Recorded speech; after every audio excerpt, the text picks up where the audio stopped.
వరంగల్, ఖమ్మం, నల్గొండ శాసనమండలి పట్టభద్రుల ఉప ఎన్నిక నియోజకవర్గంలో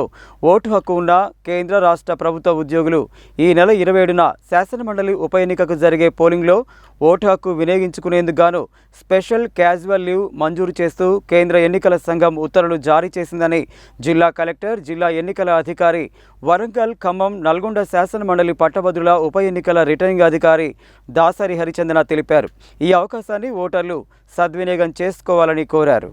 నల్గొండ, ఖమ్మం, వరంగల్ పట్టభద్రుల ఎమ్మెల్సీ నియోజకవర్గ పరిధిలో ఓటరుగా ఉండి ప్రైవేటు యాజమాన్యాలు, వాణిజ్య సంస్థలు, పారిశ్రామిక సంస్థల్లో పనిచేసే ఓటర్లు వారి ఓటు హక్కును వినియోగించుకునేందుకు గాను యాజమాన్యాలు ఆ రోజు ఉద్యోగులకు విధులకు ఆలస్యంగా వచ్చేందుకు అనుమతి ఇవ్వడం కానీ, లేదా వారు పనిచేసే షిఫ్టులను సవరించడం లేదా పనివేళల్లో వెసులుబాటు కల్పించడం ద్వారా ఓటు హక్కు వినియోగించుకునేందుకు అవకాశం కల్పించాలని ఆదేశించినట్లు ఆమె తెలిపారు. వరంగల్, ఖమ్మం, నల్గొండ పట్టభద్రుల ఉప ఎన్నిక ఈ నెల 27న ఉదయం 8 గంటల నుండి సాయంత్రం 4 గంటల వరకు నిర్వహించడం జరుగుతున్నదని, ఓటర్లందరూ వారి ఓటు హక్కును వినియోగించుకునేందుకు ప్రభుత్వ, ప్రైవేటు యాజమాన్యాలు, వ్యాపార, వాణిజ్య సంస్థలు, పారిశ్రామిక సంస్థలు వారి ఉద్యోగులకు పూర్తి సహకారం అందించాలని జిల్లా కలెక్టర్ కోరారు.